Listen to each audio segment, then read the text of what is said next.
Hello, happy Saturday. Hope everybody's doing well. Today I want to talk about one of the largest heists ever pulled off, going back to September 11th, 1980 in London.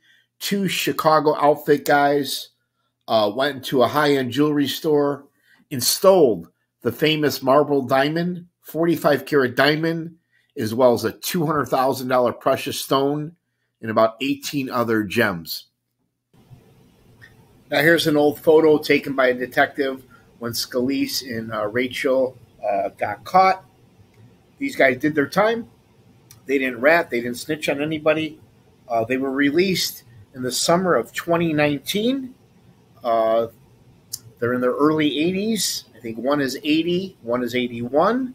Hopefully they're retired and behaving themselves. But knowing Scalise, he's probably working on the next scam. Now, there was three guys that pulled off the heist. One of them was the getaway driver, who I never found out who that was. But the two guys that went into the jewelry store are Jerry Scalise on the left, made member of the Chicago outfit. He used to run with the Wild Bunch crew on Taylor Street. And his right-hand man, partner in crime, Arthur the Genius.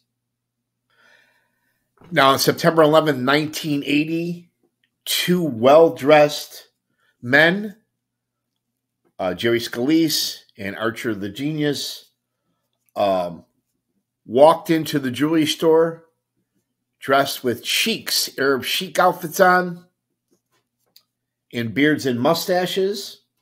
They also had a third guy that was parked about 50 yards away as the getaway driver. Now, the Marlboro heist was pulled off at a high-end jewelry store in a very exclusive area called Knightsbridge, London. This would be like Rodeo Drive in Beverly Hills, California, Fifth Avenue, New York City, Oak Street, Michigan Avenue in Chicago. Luckily, nobody was ever hurt in this heist. Until this day, the marble diamond has never been recovered. Now, Jerry Scalise and Arthur the Genius, they were let into the high-end jewelry store by a security guard. One of the robbers had a grenade. They told everybody to lay on the floor. 5 employees, 2 customers were spread on the floor. Luckily, nobody got hurt.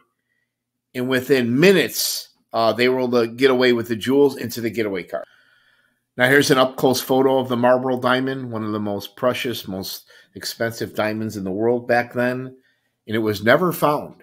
Some people suspect that Jerry Scalise immediately mailed it to his sister in New York City.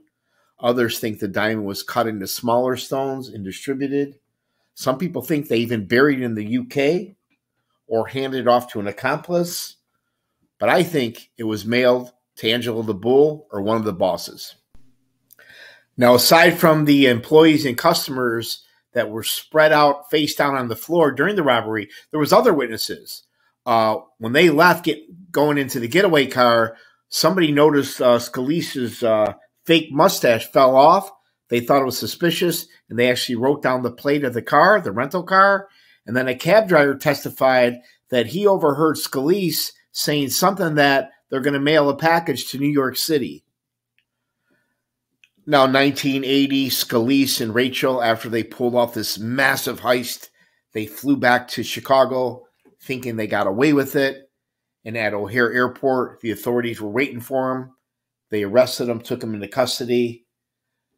Both of the guys said that they weren't going to say anything. They weren't going to cooperate. Scalise fought extradition for 3 years, and the marble diamond or none of the gems were ever found. Now, at the Family Secret Show, they discussed the killing of Bill Dauber and his wife. They got chased down by a car, a van, and got shotgun blasted to death, leaving court one day in Will County. And it was Jerry Scalise, Butch Petrocelli, Frank Calabrese, Ronnie Jarrett, and a few others. They talked about the work car used and how Butchie ordered Scalise to get out of the van and shoot him again. Now, Scalise was somewhat of a heavyweight for the Chicago outfit. And he learned from the best: Joe Ferriola, Harry Alleman, Andrew the Bull. But he really came up under Al Taco. Taco was the boss of the Chicago Heights crew, and he was one of the men that botched the Spilotro burial. His wife testified against him, sending him to life in prison. And a lot of the guys from the Grand Avenue neighborhood loved El Taco. Now, a very close friend of Jerry Scalise was this man here, notorious Chicago police captain Bill Hanhart. This guy was the highest ranking officer ever to be indicted. He was running a multi-million-dollar burglary crew across the Midwest with men like Paulie Shero, Jerry Scalise, and guys from the Grand Avenue crew. Now, Jerry Scalise was definitely a character. In one of his hobbies, believe it or not, he was actually asked to be a consultant on several gangsters, several mob movies. I remember when they were filming the movie about Whitey Bulger with Johnny Depp. Scalise was actually on the set, kind of like Frank Collada claimed he was asked by Scorsese to be an advisor on Casino. Now, just west of Chicago is the Argonne National Laboratory, and you can see it's a heavily wooded area. And Jerry Scalise used to live in this area. So the FBI, they suspected that there was a few missing people that he was affiliated with. So they actually dug up part of this forest looking for these victims, but they were never able to tie him to Scalise. Here's Angelo the Bull LaPetria, boss of the Chinatown crew. He was talked about a lot at the Family Secrets trial. And during the Scalise-Puglia trial, Scalise was on tape talking a lot of shit about the Bull, saying how nobody liked him, how he would just sit in the club staring at everybody. People had to go to the club, pay their dues, and pay their respects, but nobody liked being around this man, and that this guy could not hold up well in prison. Now, years later, I actually attended the bench trial of Bobby Puglia, Arthur the Genius, and Jerry Scalise. They were charged with plotting and planning to rob an armored car, as well as a few banks in Chicago suburbs. They also had a few people's homes and businesses that they planned on robbing. Now, here's a nice before and after photo.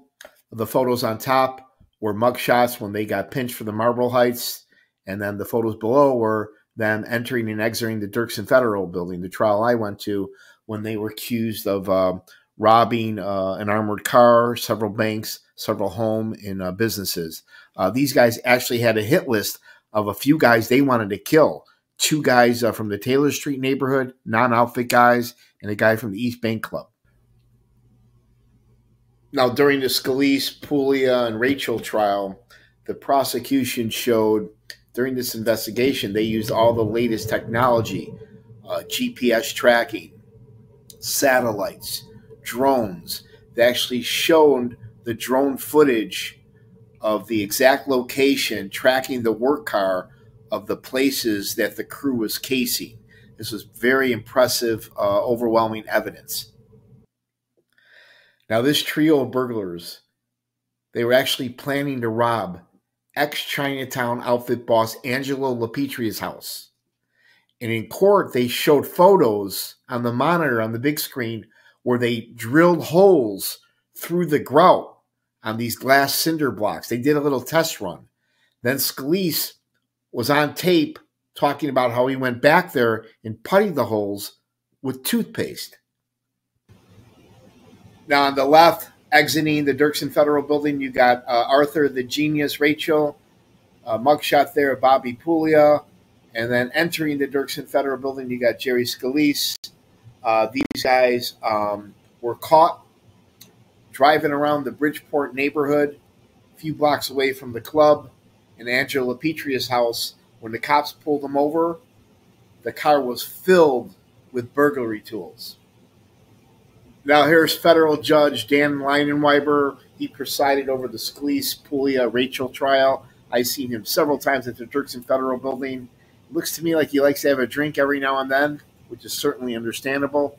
But he told Scalise during the sentencing phase that, you did 16 years in prison. You came home. You didn't get in any trouble for 17 years. Why go back to this sort of crime? And Scalise told him, this is what we do. We were bored.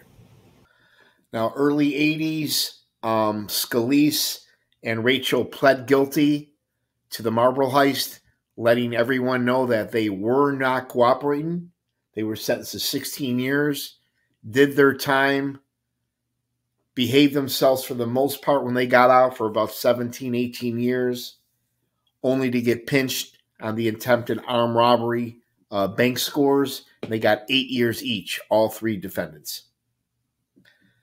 In 2010, I attended this small trial. Jerry Scalise, Weatherhand, he had a deformed hand. He was missing like 3 or 4 fingers.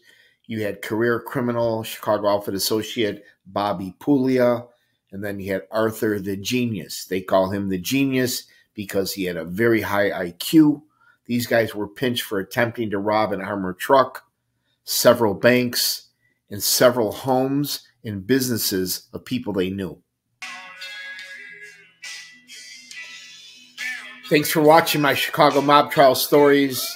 If you enjoy them, hit the like button, subscribe, and share with your friends. And if you're ever in the great city of Chicago, hit me up. I'd love to give you the 50-cent tour of Chicago.